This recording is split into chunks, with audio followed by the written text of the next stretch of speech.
I personally believe that, if you had $1 to spend, I'd spend it in the common space rather than the room because, if you're wowed when you arrive and, the lobby and the restaurant or whatever, like your impression of my hotel is where I want it. Yep. And if the guest room meets expectation, we're good. If the arrival and the lobby is not awesome, but then your guest room over delivers, I don't recapture the same feeling. I agree. It creates loyalty. I mean, all the greatest hotels that you and I would think of, I think we remember most the public area or having a drink at the bar or experiencing something in the restaurant, not necessarily what the bathroom looked like in the guest room.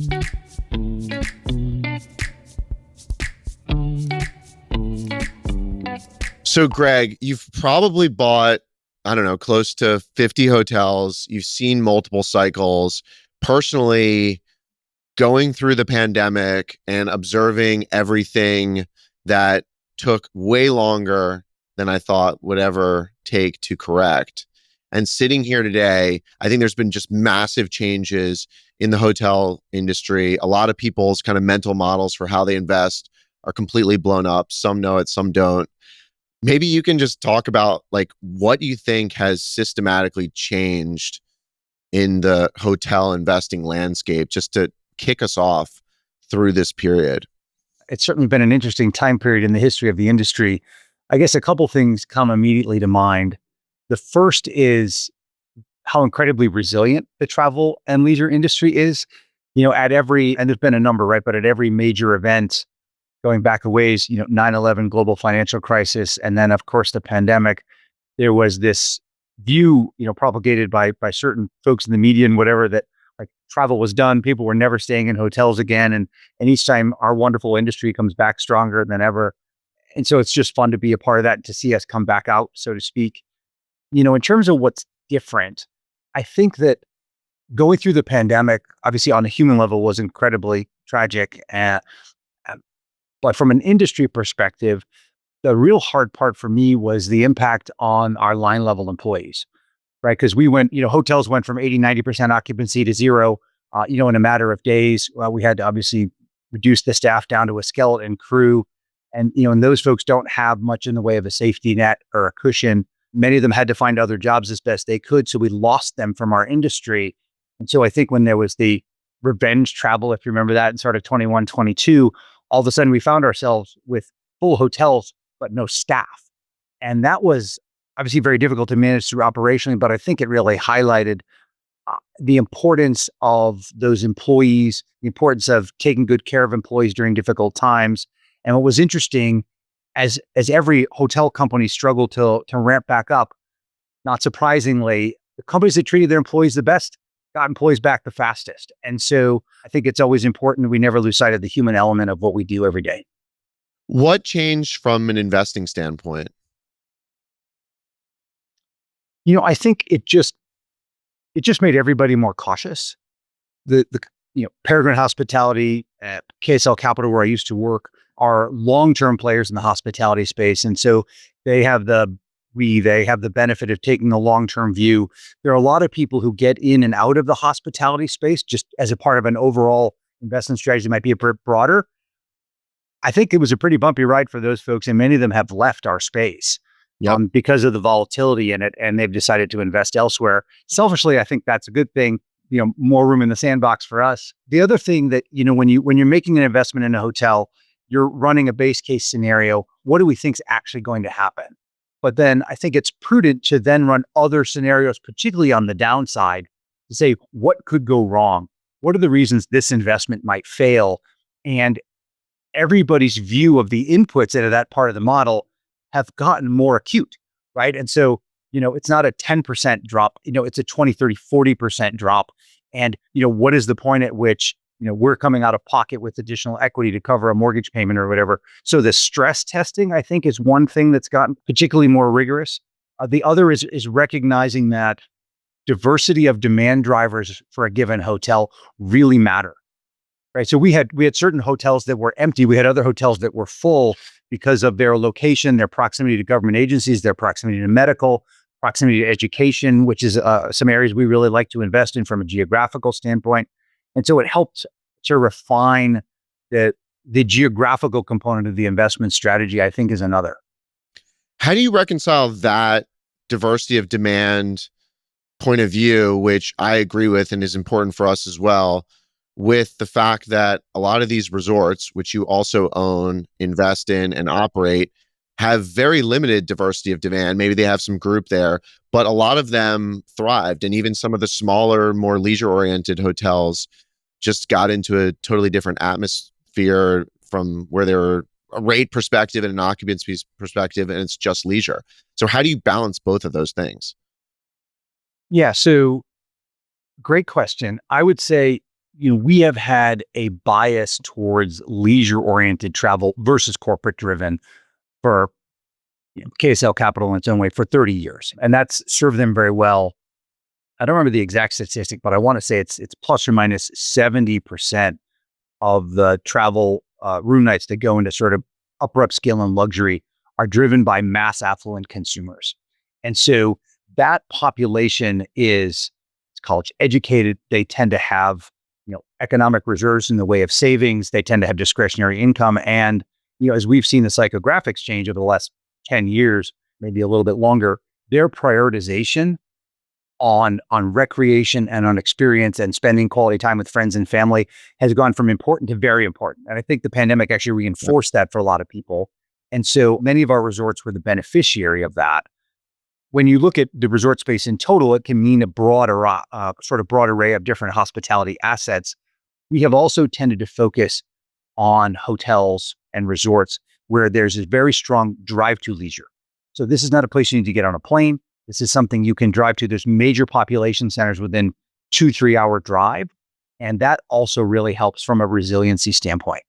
And then I guess the last piece of that is, at the 4-star and above level, high-end corporate travel, obviously got pulled back, but continued to some extent. And so we had a number of hotels that were really attractive for that market, and that served us well. In my prior company, Mission Hill Hospitality, which was in the premium select service space, those hotels are all now managed by Peregrine. So it's been a bit of a coming together, which has been fun. But in the premium select service space, what we saw was, pretty compelling occupancy levels, came back pretty fast because a lot of the people staying in those hotels had to travel for work.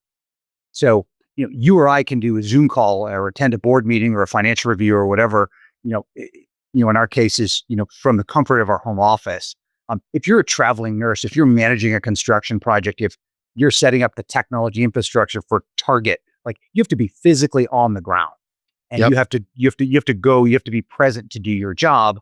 And so many of our select service and extended stay assets benefited from that demand.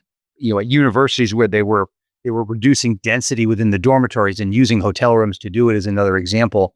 So, and there were all manner of others, but anyway, those were some factors that helped us during that time period. It seems to me like office, some hotels from a physical standpoint are going obsolete. I had this insight. We were staying at the Breakers in Palm Beach, one of the greatest resorts in the country. And I was there for a weekend for a wedding, right? And then Thursday night, there was like a massive event for Goldman Sachs. And it was like Friday night, they had a big event for JP Morgan or something. And then Saturday, it was like filled with two multi-million-dollar probably weddings there. And I realized that those customers don't have any other options to have their event. They have to have it at a 5-star place like the Breakers. And there's only a few of them throughout the country. But if you are just in the segment below, nowadays there's a million different options. You could go to a beer hall. You could go to some cool experiential studio thing in a loft in New York City. You can go to a hotel ballroom. And it made me think of all these kind of 4-star-ish, Hilton branded, Marriott, whatever spaces that are really going to potentially struggle in the future, given the opportunity of all these unique experiential creative spaces that are popping up in hospitality, not only hotels. Yeah, look, it's one of the many examples of, new competition entering our market, right? And, you know, competition is good in the sense that it forces you to get better and to innovate. And, many of our hotels, I think, have responded to that well. As an example, there are many places where you can have an event, and so that's that's fine as far as it goes. If all you offer at your hotel is a generic 3.5-star ballroom in the middle of suburban, who cares? Like, you're in trouble, right? And so what can you do? Thankfully, very few of our assets would meet that description, but you have to be able to offer elevated service, more creative dining, more interesting approach to catering, a different approach to entertainment, other value adds. You have to lean into the benefit of being able to go to the event downstairs, go to sleep upstairs. And you also have to get more creative, right? I mean, a lot of the inspiration in our industry, certainly over the last 20, 25 years have come from elsewhere, right? So the restaurants and hotels are better than they were because independent restaurateurs and celebrity chefs were raising the bar, and certain hotel F&B offerings were able to meet that and compete at that level, and others weren't, which is why there are certain 3-meal restaurants that do okay at breakfast, and that's about it, right? And so I've seen hotels that have turned their ballrooms or their courtyards into unbelievably creative beer gardens, or brought in food trucks and made it really, really kind of fun and interesting, or created activation where they've kind of turned it into a rodeo theme. And all of a sudden you have all these live cattle in the corner and all kinds of fun things going on. What's the axe throwing competitions or whatever? Like, you can make it fun. You have to have the right team to do that. You have to have the passion for hospitality, but I think we can hold our own. And, anytime competition creates further differentiation in the market, if we have the right team, it's an opportunity for us and gives us a chance to win. You have hotels in Peregrine that are really interesting because you have these experiential luxury resort properties, but you also have extended stay and upscale limited service properties that are much more commoditized. How do you think about both in the context of investing under the same umbrella and then also managing those hotels with a similar team? Yeah, it's a pretty diverse collection. And I guess I would say several things.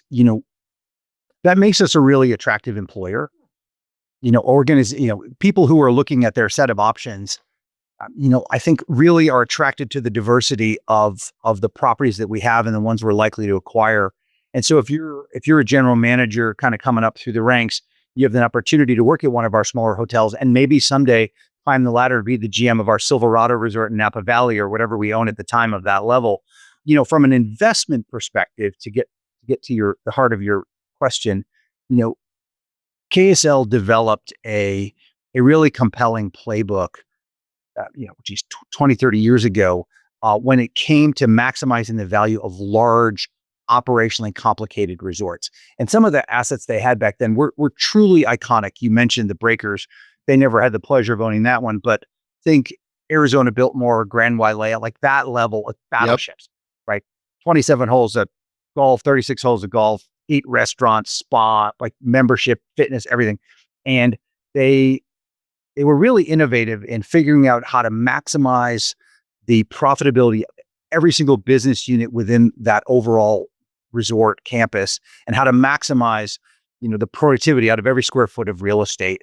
And that playbook continues today. And we use that at our larger assets like Silverado and Fairmont Grand Del Mar and the Convention Center Hotel that we have down in San Diego. But what we also found was that a much simpler version of that playbook still works today in smaller boxes. There's less levers to pull, but when you bring sort of an ownership mindset and a high sense of sort of private equity urgency to the table, where you align the interests of the property team all the way up to my executive team and to those of our investors, when you get that alignment and that owner mindset, and you hand them a playbook and you pick the right people, they generate pretty significant jumps in performance. And so if we're disciplined about finding assets that are undercapitalized and undermanaged, and then we put the right team in place and support them and incentivize them correctly, the results can be pretty significant. We've had hotels in the select service space and the extended stay space, which everybody tends to think are sort of set it and forget it. We've taken over some assets, some hotels in that space over the last 12 months and moved the GOP margin 500, 600 basis points, which is significant, right? Especially in a box that small with so few levers. Anyway, we were able to do that in a lot of areas. And so we're excited to continue with that and to find opportunities to grow. How do you do that? Because it's really amazing. On the bigger property, there's more revenue. There's a lot of different opportunities to generate income. But on those smaller properties, like you said, there's just not as many levers. So what have you found going into those smaller properties that is your secret sauce, competitive advantage that maybe others are missing? Yeah, it's interesting. You talk about the competitive advantage. It's really hard in our space because there is nothing proprietary about what we do, right? I have no black box special technology patented approach to anything, right? I don't have the Coca-Cola formula, locked away in a safe somewhere. And so, there's no tool I have access to that you or anyone else can't also play with. And so what we find is, sort of first, second, and third is the caliber of the team that we bring in to run that property. And of course, it all starts with the GM and the leadership team. You do nothing else but elevate the caliber of the team, and you'll see the numbers start to move up. And in many cases, particularly in smaller boxes, that alone can create dramatic lift pretty fast. So, the rigor of our selection process, I think really, really matters, the caliber of the people we bring in. And then one of the things that we also do is we have the luxury of focusing almost exclusively on the profitability of our hotels, as opposed to the profitability of our hotels and maximizing the profitability of Peregrine by chasing management contracts or whatever. So we are, in our brains anyway, an owner operator, not a management company. And that distinction and singular focus also really helps, because when we take over a hotel, we bring in more above property resources to bear on that hotel and support that team than most other groups. When you look at revenue management for smaller hotels, we have one director of revenue management for every 5-6 properties. It's not uncommon in the industry for that number to be more than double. Yep. And so, as an example, we get more intense effort. We also create an ownership structure, sort of a phantom ownership structure, and an incentive plan that really, really drives outsized earning opportunities for top performers who move results, get us from here to here faster. And the combination of those things becomes cultural, and over time, I think, becomes a competitive advantage. It's a big lift to put that in place, and we're working hard to get it there and then to keep it there. And I think those are some of the biggest needle movers for us. Is that above property and on property, the kind of Yes. phantom ownership? That's amazing. Yes. Yeah, I and love it that. depends on the level, right? It would be, GM level for a small hotel. For a large resort, it would be the entire executive team, and then the incentive structure kind of channels all the way down. I mean, if you're running a restaurant for us, a spa, heck, even the gift shop, like, we want you focused on maximizing the profitability of whatever's within your control, and that includes all the things that get you there, right? It's not just short-term profitability, cut all your costs, right? Guest satisfaction is a huge long-term driver of the profitability of a hotel. So just to be clear, we're measuring all those things and striking the right balance. But that singular focus on performance, getting the right people, supporting them and aligning them, allows us, I think, to just empower everybody to make better decisions faster. And the cumulative effect of everybody trying to find incremental growth over time becomes pretty significant. It's interesting hearing you talk, because I think most management companies today are very focused on their enterprise value and what they can sell to another management company, or how they can leverage it to acquire a new management company. But you are talking like an owner operator with very different incentives than most management companies that are managing hotels today, I think. Yes, we are. We're fortunate in that the ownership structure of Peregrine it's individually owned. We have a very long-term focus, and and frankly, our collective economics are focused on the value of the real estate. So the leadership team here is investing directly into the hotels, and thus get the benefit when we are able to add value and ultimately monetize. We spend 0% of our time pursuing management contracts with other third parties. We're not really interested in growing client relationships. And there's nothing wrong with the companies that do, of course. I've been involved in several, and then they do amazing work. I just think we're advantaged by having the singular focus. And how do you balance selling hotels, buying new hotels with being able to maintain the infrastructure to achieve the results that you achieve? I mean, KSL gives you a pretty good pipe. You've got your own investing opportunities, but still in a time like today, there's not a lot of transactions. So how do you maintain that? Yeah, look, it's tough. I mean, we are not seeing the volume of transactions that we'd like. We've kind of built out the team. We're now ready to kind of go out and grow. And we're frustrated by the dearth of compelling investment opportunities that we're seeing. You know, every investor conference you go to, the general consensus is that it's going to get better in 6 months. But we've been hearing that for like 3 years. Yep. So hopefully at NYU, they'll tell us the same thing. And this time it'll be right. But, so we've got to be patient and disciplined there. But if we were to find a compelling opportunity to divest some of our assets, actually that would shrink our fee base. But we're fortunate to be in a position to have the cushion to kind of keep the team together because that's our most valuable asset. And so we would just sort of double down our efforts on the portfolio that we've got and then wait till we grow. We're fortunate though, we have our own M&A team led by Mike Wilbert, our close affiliation and partnership with KSL Capital. They have a world-class M&A team that's out looking for deals all the time. And so I'm frankly pretty optimistic that we'll get a few more hotels into the portfolio by the end of this year. And, all the data we're looking at suggests that 26 will be a busier transaction year for us. And so we're pretty optimistic about our ability to do that. A lot of people don't know this, but the reason why you don't have some special black box is in those types of hotels and the limited service stuff is because the brands put a lot of constraints onto what we as owners can do. We have to use their systems. We have to use their revenue management. Given your portfolio, everything you've seen on the independent side and on the branded side, are there things that you're kind of trying to work in and backdoor because the brands are just slow? And in a lot of ways, I think individuals can get quicker on the AI side that, the brands might not have that type of resource yet. Yeah, look, it's a delicate balance. And if you asked 5 or 6 people in my office, you'd get 5 or 6 different answers, right? Everybody has a view of the value of a brand, the versus the freedom of being independent. And it's very much hotel specific from our perspective. If you have the benefit of investing into an iconic asset that is well known and is in a market where there are built-in demand drivers, you can do incredibly well in independent property and enjoy and really leverage and outperform through the freedom you get from the creative positioning and not being constrained to brand standards.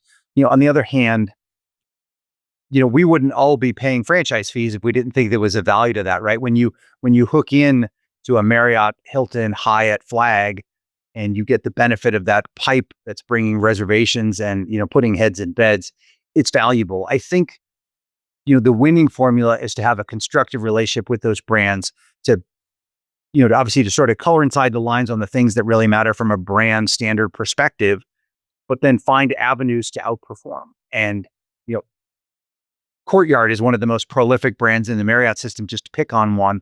We own several. Many of ours are top performers within that brand system. And again, I think that goes back to the people and the guest satisfaction, and we reinvest in the property. So like Marriott's not yelling at us because we're overdue for renovation, right? We're proactively doing that, which makes us a good partner. But when we come to them and say, hey, look, we think there's an opportunity here for an expanded food and beverage offering. We think we should take this indoor pool that no one's used in 6 months, fill Yep. it in and make a small meeting space so that we can drive more revenue. We think this extra space over here is underutilized. We're going to expand the marketplace, even though it's not going to look and feel like the one you guys normally like, or we're going to add a key over here or whatever. We're generally getting favorable responses on that stuff because we're elevating, the profile of the Courtyard brand in that one way, in that little market, not to exaggerate. But we're also then delivering great value to that customer, which is in Marriott's best interest as well, of course. And so that works for us. If I'm buying we have the Courtyard Marriott in Hanover, New Hampshire, which is right near Dartmouth. Yep. And, the value of the Courtyard flag there is incredibly valuable. It's very powerful, right? It puts heads in beds. I wouldn't want to go independent there. Yesterday I was at our Silverado Resort in Napa Valley, beautiful golf course, spa, scenic campus. right, right in the heart of wine country. Like, we're doing great. Like, we're good there. I don't know that I'd put a flag on it. The next owner may decide to do so, but so it really depends. I want to go back to kind of your origin story. You spent a lot of time at KSL, but how did you decide to get focused on hospitality and get into real estate? What's the background?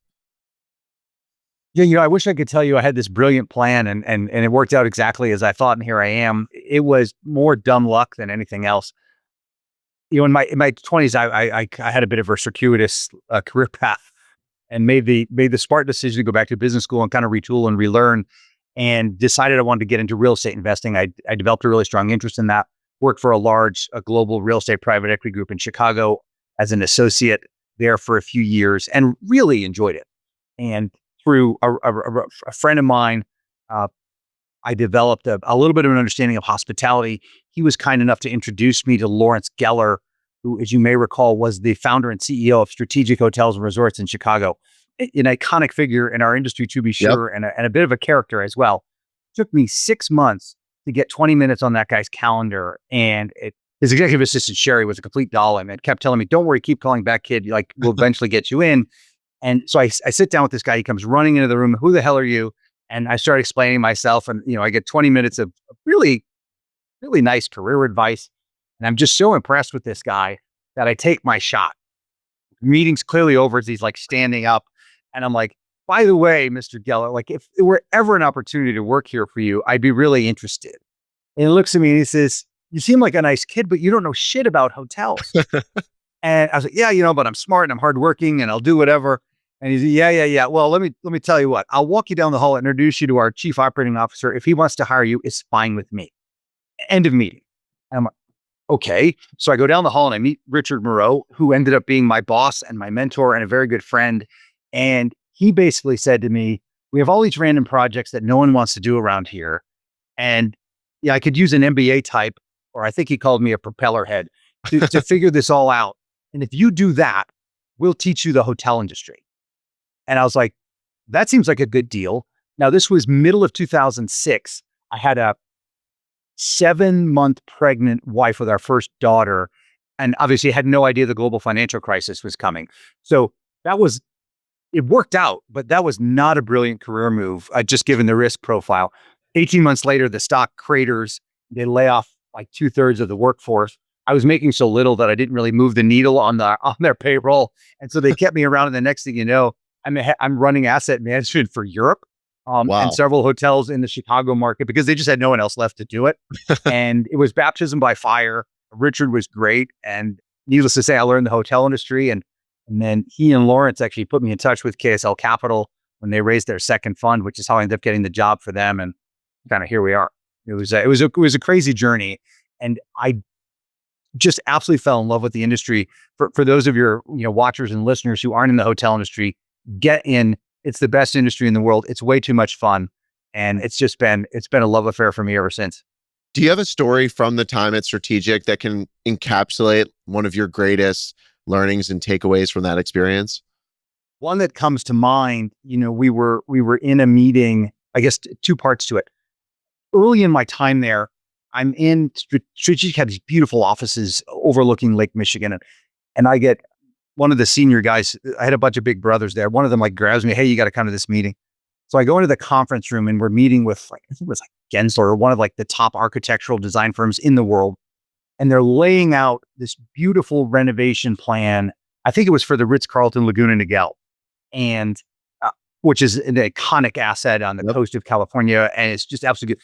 And I'm in the room, and there's 3 hours of discussions about how to beautify this hotel, which, by the way, was nicer than any hotel I'd ever been in my life. Right. The Kennealey family, like Holiday Inn, was a pretty nice vacation. And they're talking about all this. And I'm, later I end up calling my wife and I'm like, "I just got paid to sit in this room and like experience all this stuff, and the signature restaurants, and what are we gonna do here and we're gonna do there." And it was just like pinch me moment. Like, I can't believe I get to do this for a living. But the other side of it is really interesting. At one point in the meeting, they were down the path as designers tend to be about, well, you need this and you need this and you need this, and it's going to cost gazillions of dollars. And because that's what you need to do to be a luxury hotel. And Richard said, hang on. Like, let's just be very clear. What makes a hotel luxury, what adds value from the perspective of the guest beyond a certain point of like, it's got to be nice to a level, is the caliber of the service and the experience that my team is going to provide. It's not your fancy design there, champ. Like, and it was a bit of a moment of, look, you can have the nicest, fanciest, latest millwork and the most beautiful bathroom fixtures and the crazy lighting and the whatever. But if you don't deliver the art side, the magic side of hospitality, particularly at that level, you are not satisfying the expectations of a luxury guest, right? It's the personalization and the touch that really, really matters the most. And I found that really impactful. And that applies obviously to luxury, but it applies all the way through, right? All the way down to, a budget hotel if to some extent. And so that I thought was really special because no matter what technology can do for us, no matter what AI can do for us, the personalization and the service and making the magic moments, is a human thing, right? It's not just the physical asset. And so anyway, that kind of stuck with me. How did you learn to manage and operate hotels in that strategic environment where you didn't actually manage the hotel? You were asset managing, you were maybe picking people, identifying people, but delivering that level of service, you were a little bit removed, and it must be incredibly hard. So how did you deal with that? Yeah, it's interesting. The role of asset management, which was the function I was in, as you mentioned, is is tricky. And I'm not sure I was particularly well qualified for it, to be honest, because I'm running or financially accountable at a minimum, that's probably a better way to say it, for a portfolio of hotels whose general managers could run circles around me from an experience perspective. They were all older than I was at the time. And so I had very little credibility coming into that room. Now, thankfully, the people I was with and who I worked for, and obviously as the ownership entity, emboldened that for me and bolstered it. But what I quickly learned was like, any knucklehead can come in and say, well, revenue should be higher and costs should be lower, and that's not really adding value. But part of it was trying to come up with ways that we could support them. Where did you want to prioritize your financial investment? How do we work within the brand standards of Four Seasons or Fairmont or Ritz or whoever, and add value to the guest in a way that was cost effective? Frankly, part of it was helping the general managers free up from the demands of an owner wants these 10 things. My brand leadership team wants these 10 things. And what could we do as owner to actually go to both groups or asset manager go to both groups, say, like, let these guys actually run the hotel and drive the results as opposed to spending all their time reporting the news. Yep. And it was a partnership over time. What Strategic did really, really well is they developed great relationships with the team on the ground. They played a very active role in hand selecting that team, and they worked well to develop the relationships with the regional level folks. And what was interesting, you could tell that was working, is when they sold a hotel, or when someone who was in one of their medium-sized boxes kind of graduated and was ready for a bigger challenge in their career. Strategic was great at moving them within their portfolio, even though they meant changing companies and brand employers. And I think that was one of the things that they did really well, which helped them move the needle in terms of performance. And they were also really good at cross-pollinating. So you take a really interesting idea at the Fairmont Scottsdale Princess, and you find a way to then bring that to the Hotel Dell or whatever. Yep. And they did that really, really well. They also developed partnerships with certain restaurateurs where they end up with, Michael Mina is an example where they put a Michael Mina restaurant into more than one of their assets, which made them a more important client to Michael Mina, which got us better people and better service from that group. So there were things of that nature that they did. And the property teams, I think, really appreciated that we were willing to be innovative. We were willing to listen. We were willing to take risks to drive value and to help make it easier for them to do a good job for their guests. The old adage of real estate, location, location, location, is probably even more so important in hospitality. How did your time at KSL and Strategic shape your view on location of a hotel within a specific market, not necessarily geographic location, but within the market? How did you think about location as you invest and as you saw hotels operate? Yeah, that adage, really, really rings true. And it's something that all investors should be wise to never, ever lose sight of. The I'd heard it forever, and and you study it in business school or whatever. But the most illustrative example I ever saw occurred within the strategic portfolio in downtown Chicago. So strategic owned, and not to pick on any hotels, but the strategic owned the Fairmont, a beautiful tower right at Millennium Park in downtown Chicago, if you know that market, and it was beautifully renovated. It had a great F&B, and then at 505 North Michigan Avenue, which is right in the heart of Mag Mile, we own the Intercontinental Hotel, which had an iconic facade, but the majority of the rooms were in an adjacent tower were not particularly special, and the level of service, et cetera, was below the Fairmont, as you would expect. And every single time, someone from strategic who was a friend or a family or a business person coming in for a meeting would come to Chicago. We'd set them up at one of our hotels, of course. We say, well, we have the Intercon on Michigan Avenue, we have the Fairmont over by Millennium Park. Now, Millennium Park's more today than it was back then, but even so, where would you like to stay? The Fairmont's beautiful. We just renovated it. Blah blah blah. Oh, I'll take the Intercon. I want to be on Mag Mile. And okay, interesting. Like it was unequivocally different level of product and different level of service, but that location, you want to walk out your steps and decide whether you want to go left or right, south towards the river, north up by the retail. Like it was a beautiful location, and that really, really matters. And we try very hard to keep that top of mind. And strategic had some irreplaceable real estate, no question in their portfolio. And KSL, took that to a higher level. Not every one of their assets was truly first in main, but what they did exceptionally well, which I try and emulate in my role today, was the rigor and the discipline around their underwriting and due diligence process was unlike anything I have ever seen. And the S of KSL is Mike Shannon, and he was just relentless. And the deal teams would just be go back for more, go back for more. And Mike would have more questions. And what about this? And what about this? And how do you know customers are going to like this? And it was exhausting, frankly. But what it forced you to do was really think through all the permutations of choosing this hotel at this address. I remember when we bought the Monarch Beach Resort, it was at the time the St. Regis. It was a beautiful, iconic hotel in the Dana Point, Laguna Niguel area of California. Ironically, just inland from the Ritz-Carlton one I mentioned earlier. And it was the hotel, then a golf course, then the ocean.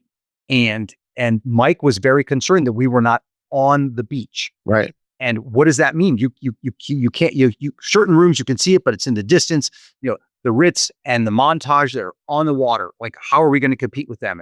I think at one point we were like measuring out the distance by yardage and like how long does it take to walk there versus take a golf cart there. And we talked about it for hours.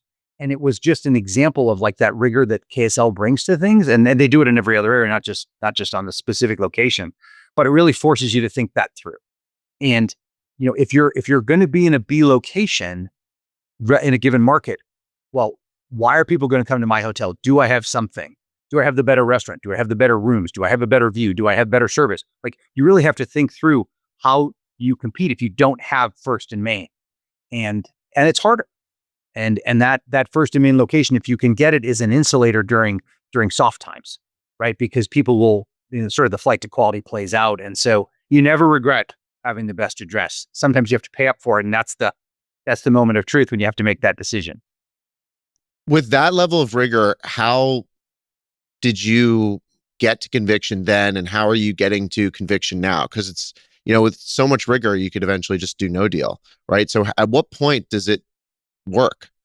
And look, the no deal is okay. Bad deal is not okay. No deal is okay. And especially if you're playing for the long term and you're thinking about what's best for your investors, which of course we are. And so, yeah, bad deal is really bad. But if you're patient, that's fine. And so, we bring that rigor to our process, and obviously with KSL's funds as investors, they ultimately have the fiduciary responsibility and the ultimate decision on go, no go. So we work in tandem with them whenever we're going to buy something and make that investment. But what's really helpful to us is we're not saying do we think XYZ management company can deliver these results? Do we think, I'm not going to name it, but like, do we think a certain outside group can get us there? When we're underwriting a hotel, right, it's the team down the hall from me that's working on the underwriting that is ultimately then going to be the ones delivering the actual results, right? And so it's our, SVP of operations and our chief commercial officer and our head of sales and our head of revenue management, like, and our, directors of operational finance, like all sitting in a room and saying, okay, we think we can take labor margin from this to this. We think our head of insurance is telling us they think insurance is going to be this number. Like, we're going all the way through it at a Z base. And then, the moment we buy the hotel, that pro forma becomes your or your budget, right? So Yep. you've got to then deliver. You can't just promise something to get the deal and then reconfigure, right? So you're setting expectations to make the buy decision that we're then going to be holding you and me and everyone else accountable to deliver.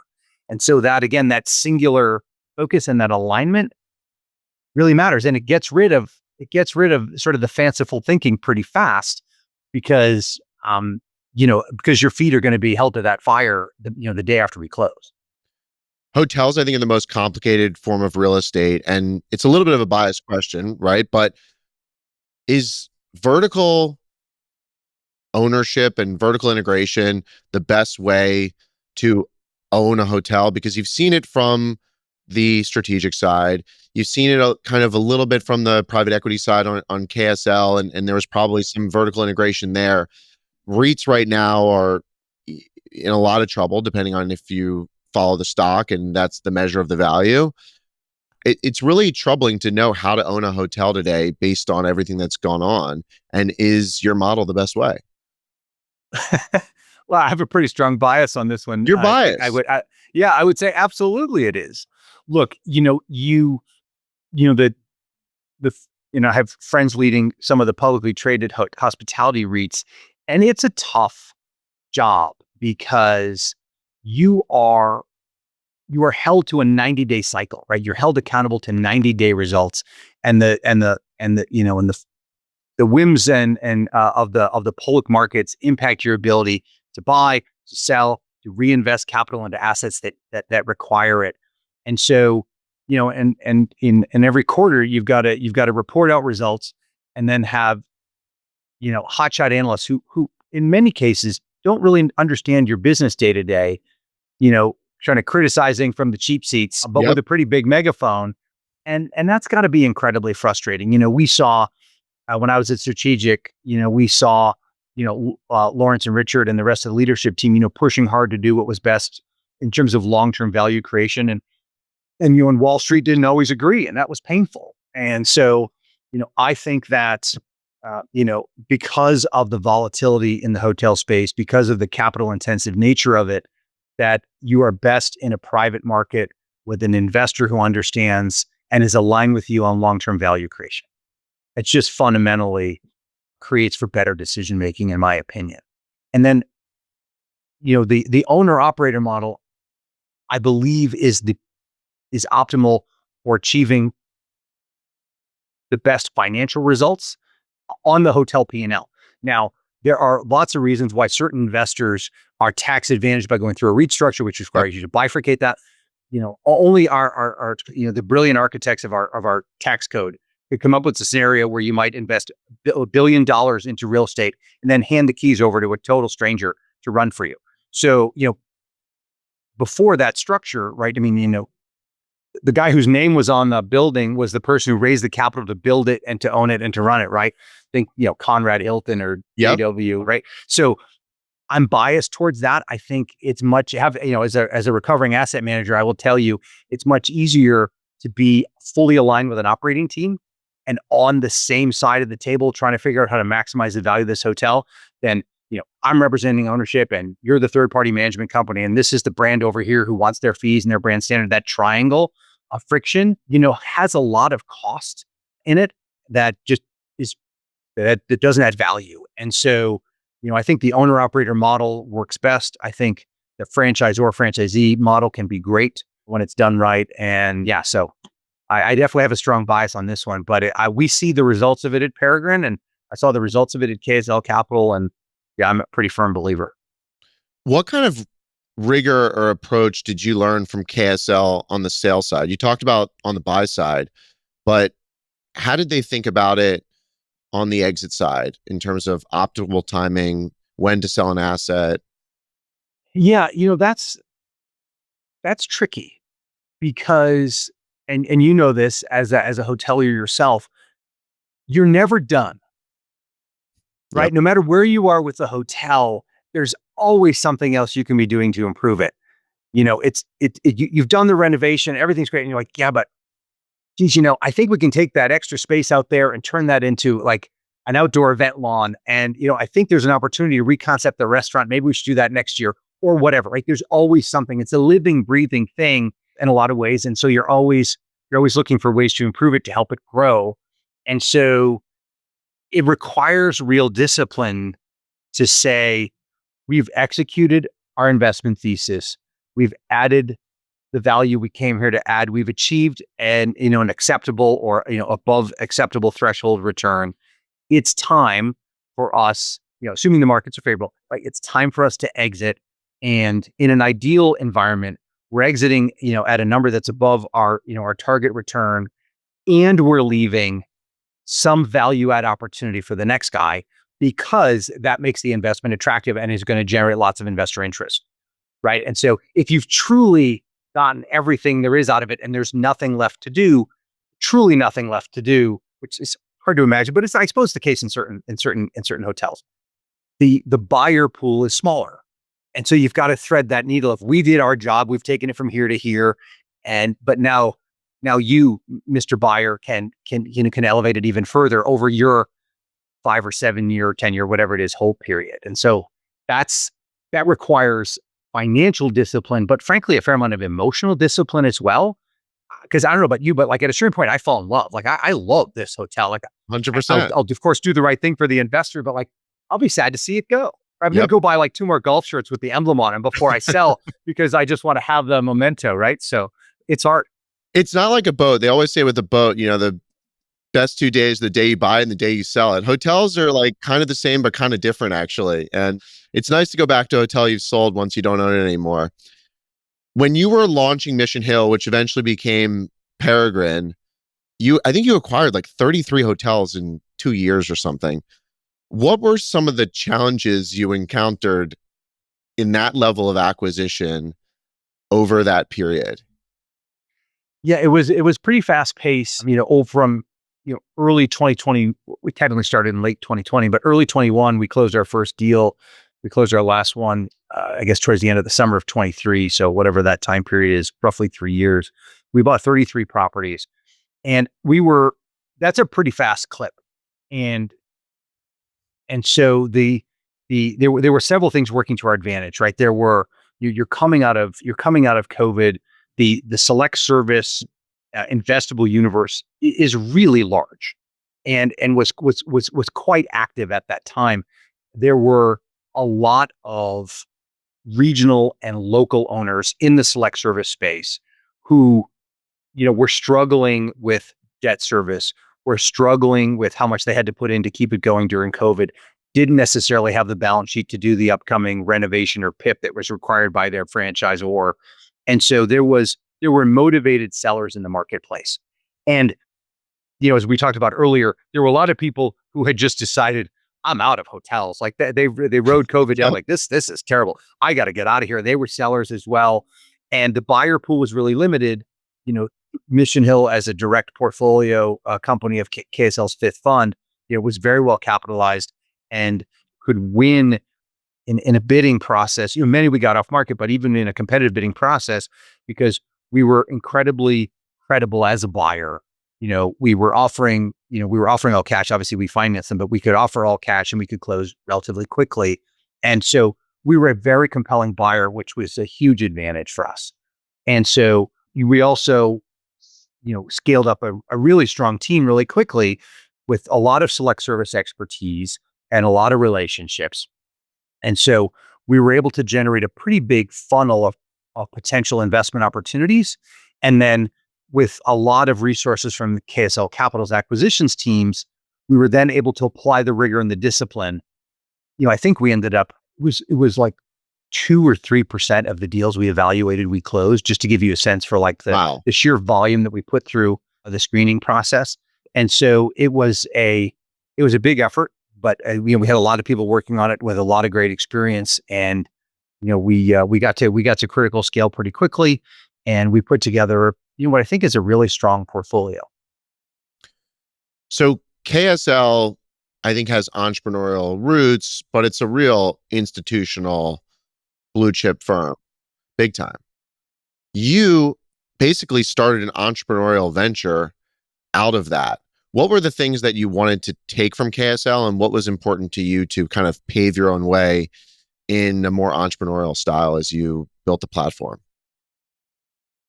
Yeah, it's interesting how this all came to be. KSL Capital, during the time I was there, and I'm sure even before then, had looked at select service off and on for years, right? It was a very large segment of the hospitality space. They're a major investor in hospitality globally at this point, and but they'd never really done much in the select service space. And every few years, some of the partners would look at it and kind of talk themselves out of it. And the reason was, you know, at this point, KSL Capital is doing very large transactions. I mean, they took Hersha private as an Yep. example, right? That same deal team cannot go out and look at a $25 million Hampton Inn, right? Right. That's just not the way they're set up. And then they're like, well, if we buy it, who's going to run it? And we have to buy at scale, but portfolio sales tend to be mixed quality in the space, at least at that time. And so we went round and round, and like during COVID, once we'd kind of played defense with our existing portfolio, then Eric Resnick, the CEO, shifted everyone's mindset to offense. Okay, where are the investment opportunities? And a number of us said, look, select service is a really compelling right now for all the reasons I just mentioned. Yep. Plus, it tends to fall the least and pop the fastest. And so we got into well, how are we going to do this? And I had this perverse fascination with select service hotels, like especially given some of the assets I've had a chance to work on and oversee. Like they are not sexy, but boy, oh boy, are they practical. Like I have 3 kids who play youth sports. You start traveling for the tournaments, and you find yourself at a home tour or a residence inn or whatever, and you're like, You're an expert. wow, like these are really great. Like they have, it's a comfortable bed, a hot shower, a decent meal or whatever, and like everything you need, nothing you don't. I think that's a country song or whatever, but like they're like a minivan. Like they're just so freaking practical. And I just was like, I developed this weird passion for them. And that turned into, look, I want to go do this. Like I want to go. Yeah, I've been at KSL for 10 years. I've had a wonderful run. I'm getting itchy for a new challenge. This feels like a good one. And KSL was amazingly supportive. Not only will they, did they commit to backing the venture. Obviously, they have to do their own due diligence and ultimately say yes or no to the acquisitions. But they fronted the corporate overhead dollars, and they made it very easy for me to take an entrepreneurial risk, which I will be forever grateful. Then they provided lots of support to hire up the team and leverage their relationships to find lenders and all the things you need to do to start building out a portfolio. So it's a really great partnership. It was not without its stumbles. I mean, I had never started a business before. KSL had never backed a startup or a new venture. And so all of a sudden it was like, go. And then everyone kind of looked at each other and was like, well, what does that actually mean? And like, well, you have to leave your beautiful office now and go find space, hire up a team. I'm like negotiating with the copy lease guy because we had no credit. And I'm like, Yeah. dude, I will buy the copy machine. I need a printer, like temp space where there was, the roof is leaking, whatever. We had all those like startup-y stories. Like we need a healthcare plan. Like, okay, I have to figure that out. I'm like designing the business card. We were a well-funded startup, so it wasn't quite as scrappy as others who really earned it. I was very supported and insulated along the way, but it created a whole new investable universe for them and for their investors, which we're now leveraging through Peregrine by running them ourselves and actively looking for more. So it's been an incredible journey. You didn't really have time to learn on the fly or tweak on the fly. Like very quickly, you had this massive portfolio. And maybe if you don't have a massive portfolio, people don't understand, but each hotel is its own P&L, its own business. And to manage those is just like managing your own $10 million revenue business. What were the kind of meetings and systems and KPIs that you set up to keep a pulse on the business so that you could get off to the right start and really make an impact? Yeah, it's a great question. So it requires a tremendous amount of oversight, right? It's a day-to-day, in certain cases, hour by hour type business when you're talking about the food and beverage component of it. And so very early, we invested time and energy and dollars into replicating the level of granular detail that I was used to at KSL. I mean, as I mentioned earlier, like the rigor and the analytical approach that they take to hospitality, not just investing, but then hospitality oversight is really quite impressive. And we brought that to Mission Hill as best we could. And then we hired up an asset management team. We were fairly selective in choosing the third-party management companies that we worked with. And so we felt like we were really close to what was going on. We could, leading and lagging indicators, and just sort of we had a cadence of sort of weekly reporting out from the hotels, calls every week with each property, detailed monthly financial reviews, all the, I don't know if it's a particularly unique playbook, but we approach it with a great deal of rigor and intensity. And even then, our conclusion was, sometimes in life you learn lessons more than once, right? We came to the conclusion that while this is going well, it can go even better if we can transition to owner operator. And that was one of the sort of the impetuses that led to the creation of Peregrine, and then the transition to the direct management. But yeah, it was hard. I mean, there was a lot of moving parts, but again, it all comes down to the caliber of the people you had, and we were fortunate to put together a really good one. No one was they didn't know who the hell I was or never heard of Mission Hill. But when you say, oh no, this is KSL Capital, all of a sudden everybody kind of raises their hands and wanted to join. And so we were a huge beneficiary from that. In your experience, like, what are the top KPIs that you like to look at weekly to diagnose whether a hotel is performing well? And you could take performing, meaning top line, bottom line, service scores, whatever it is. What are those things that you like to look at weekly to know the health of the portfolio and certain assets? Yeah, so we have a scorecard we circulate weekly across our team. We actually send it to our board of directors as well. So we are looking at a week-to-week change in top-line revenue forecast. We're looking at the labor metrics from the prior week, because it's your most important, largest expenditure, and so you want to be doing that well, but also it's the best indicator of whether your property team is effectively flexing their cost structure relative to the day-to-day changes on the revenue side. So when your cost per occupied room is where it belongs, your team's doing a good job. Just to pick one, we look at the cost side metric. We look at ancillary revenue capture metrics, again, weekly. That then flows to, GOP Flow Flex. We're looking at guest satisfaction, and we use Revenate, which kind of amalgamates data from a lot of sources. And that one's really helpful because there's nowhere to hide there, right? And if we see a drop, then you could double click in and find out that there's, like, everybody's complaining about the pool, right? Like, hey GM, like, what's going on with the pool? Right. And then he's like, God damn, how did the boss know? Like, Yep. but like, here's what's going on and we're fixing it, right? And they normally have a great answer, and like, there's a perfectly logical reason. Like, you keep real time pulse, on the guest side, which is super valuable. And then obviously you're looking at metrics from STR to see, how are we doing relative to the marketplace and demand 360. So we have and there's a number of others, but those are probably the ones that are most important, that I tend to look at the most, because they are the best, biggest indicators of whether our property team and the folks here that are charged with supporting them are really on it. Can you talk about the labor component a little bit more? Because the expense side has creeped up pretty considerably. And I would like to understand more about how you're managing that. As we talked about before, there is no secret sauce to it. And there's lots of labor management systems that you can use, and they're all fine. It comes down to the people making the decisions.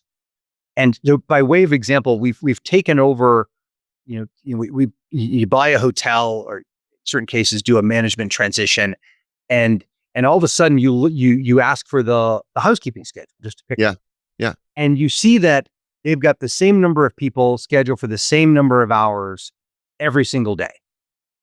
And like, oh, that's interesting. Let's look at your day by day revenue forecast, which has, of course, volatility in it, right? And then you can double click even further into check-ins versus stayovers, right? Because housekeeping requirements are different for those.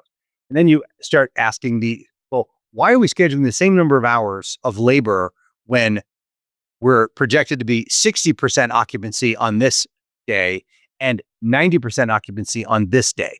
Doesn't that mean that I'm going to have stranded labor on the first day and potentially be paying overtime on the last day? Like, or why are we using contract labor in the same volume every single day of the week, given the volatility and the occupancy?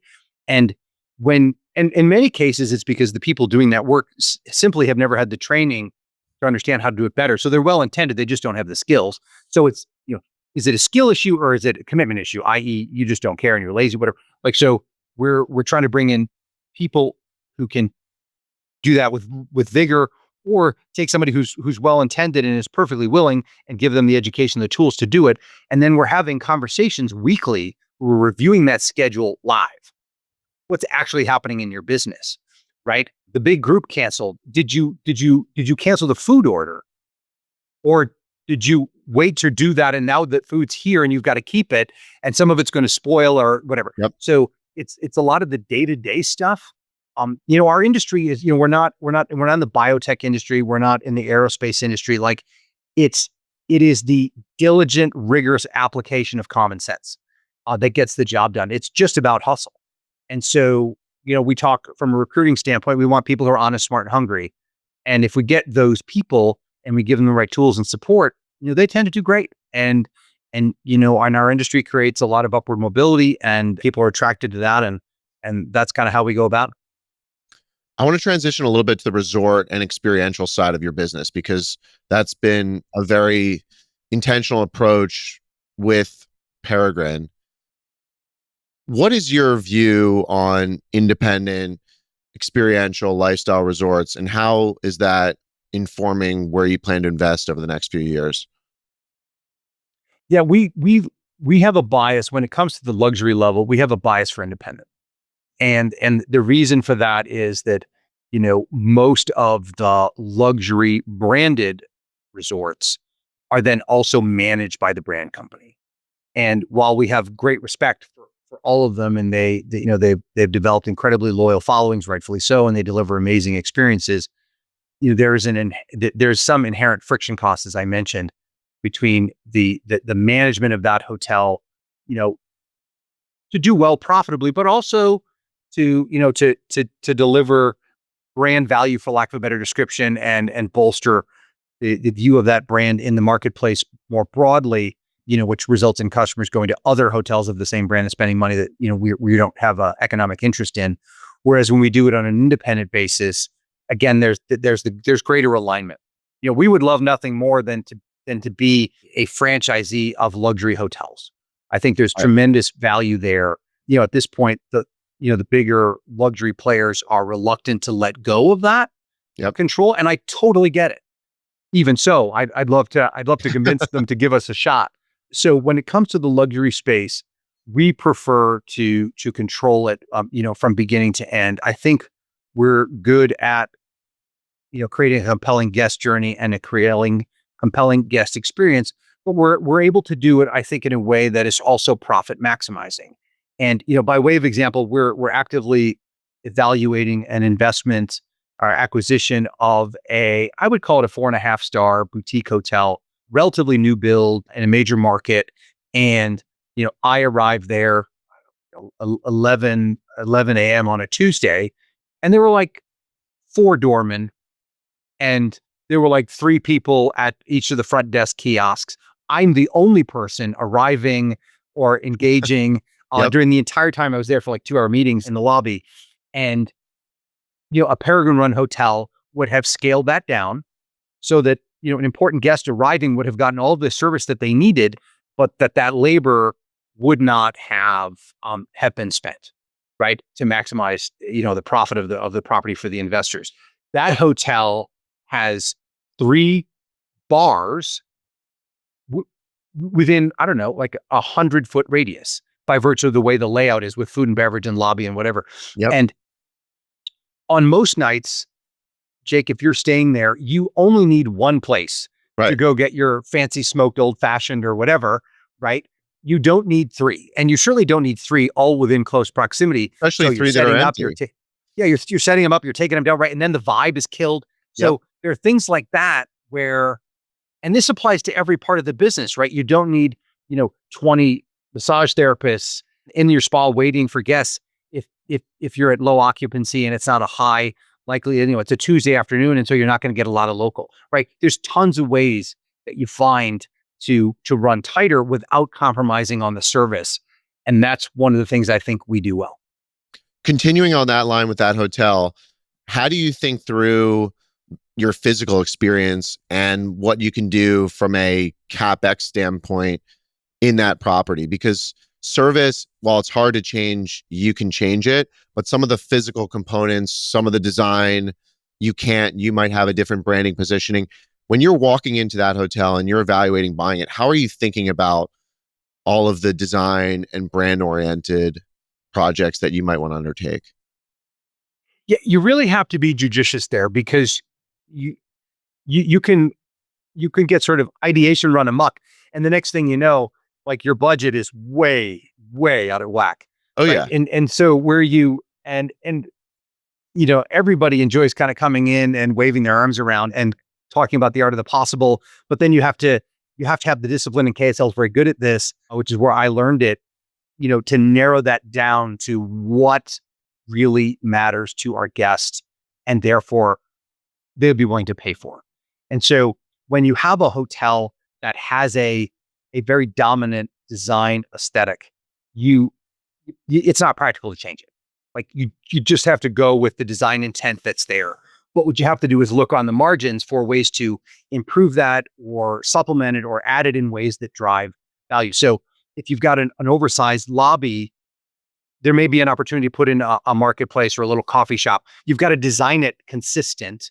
Yep. Right? Or you may have, an oversized, a grossly oversized dining room, and this particular hotel does, in their main restaurant. But because of the way it's configured, I can create like 2 breakout rooms that look like private dining rooms with access down the corridor. And so now when I'm selling meeting space, I have more breakouts. When the main event ends and you break out into your groups, like I can drive revenue from this space during the daytime. Most people aren't using PDR until evening, right? So like it's small dollars, but it adds up, right? This hotel has it's had a couple of iterations, but it's got a rooftop restaurant and a pool. And so we're talking about whether that becomes like a membership club as another example, right? Where we can make that real estate work harder. If we make the food and beverage on the first floor more compelling, then that will define the space, and we'll, debating, what type of concept goes in there. But then what can we do upstairs for a membership type business in the evening? Can we do outdoor events there? Like other things to sell. So just trying to make the real estate work harder, and when you get into guest room renovations, you find that like there's very much the sort of the 80-20 rule.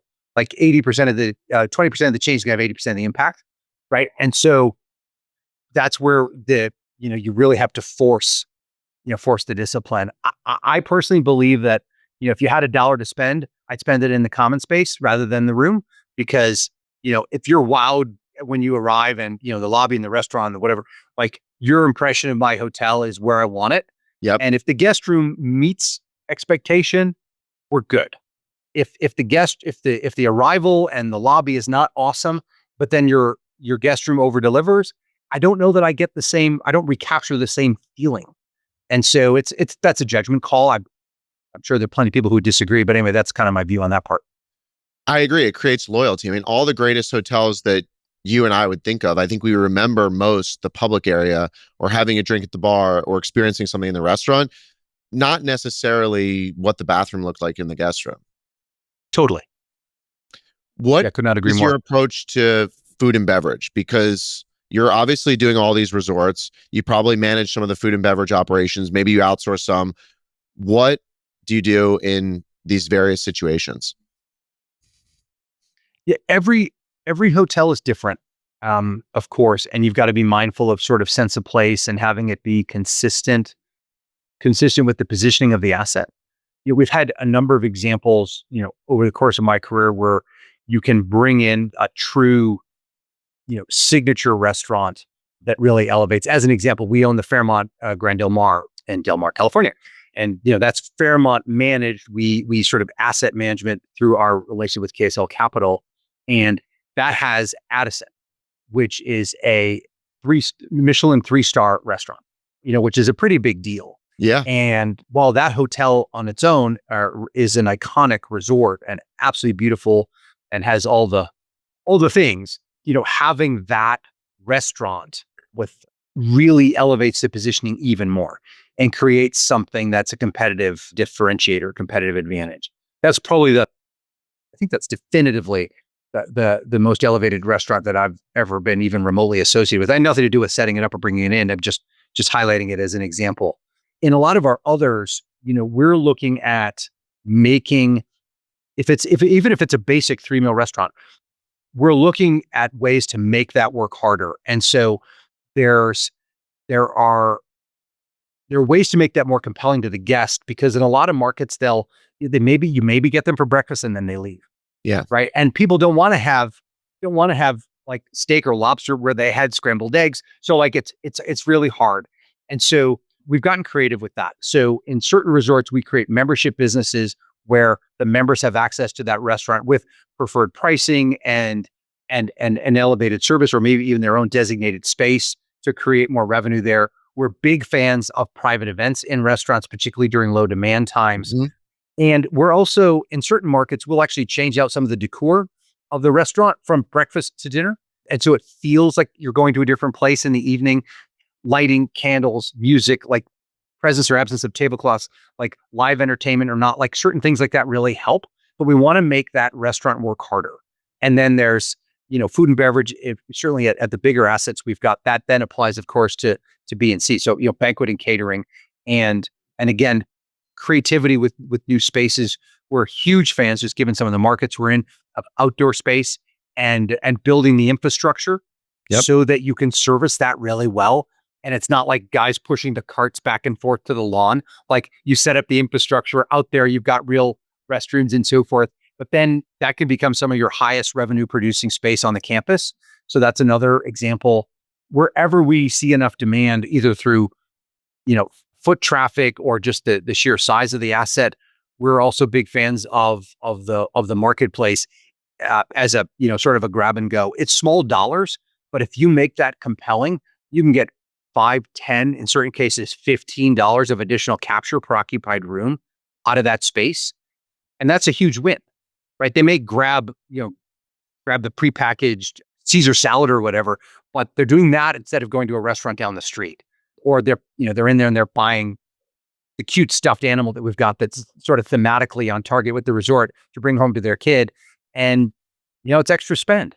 And it gives them something to take home with them, and it remembers it remembers their stay there and so forth. So we lean into all of those things as part of the playbook, and the cumulative effect, as I mentioned before, is pretty significant.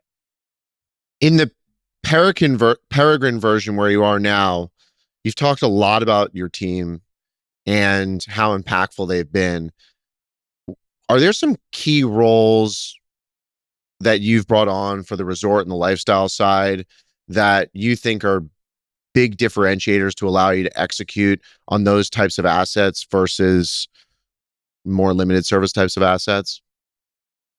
Oh, for sure. And so we are organized sort of vertically and horizontally. So we have a resort team, a boutique team, and a select team operationally. Okay. Wow. And that there's specialization just by virtue of their backgrounds. Yeah. And then we have sales and revenue management also set up that way to support those. And particularly with the boutique and select, the amount of above property research we have there is, I think, pretty unique. But it's specialized just based on sort of skills and experiences and relationships. And that we find really impactful. What we've also then done is gone horizontally. So we have a team focused on retail and spa, which is predominantly for resort, some boutique, not really for select, but substantial expertise in that space. And so I see great incremental profit driven by that team when we take over a hotel in terms of the spa and retail profitability, which is a big line item for us. Yep. But also a space that many other owners or even managers, don't spend a lot of time on. We have an F&B team that is looking at all manner of ways in which we can elevate the quality of the service that would deliver to the guests, but they also have a playbook for driving down cost of goods sold, right? Standardizing a beverage program, right? Menu engineering, like recipe cards and so forth. You go to a lot of these places and like the portion sizes are massively out of control, and you want to deliver what the guest wants to eat, of course, but like you're trying to reduce food waste, right? Yep. Which is just lost dollars. And so that team's having a huge impact on F&B margin as another example. We've got a corporate engineering team that's looking at that implementing, a deferred maintenance program, which costs you money in the short term, saves you money in the long term. Yep. Right. And, long-term value creation in the portfolio. Those are just some examples. Love it. And we've got a long-time partnership with Troon on the golf side, and which has been helpful to us in maximizing the profitability there. It's a bit of a specialized business. So those are just some examples, but that's where it's not just about heads and beds. Many of our larger resorts, room revenue, maybe only 40% of the revenue of the hotel. In certain hotels, room revenue comes in second to F&B. Wow. And so you got to keep your eye on the ball. As you look kind of 3 years into the future, what would you like to be doing more of, and what would you like to be doing less of?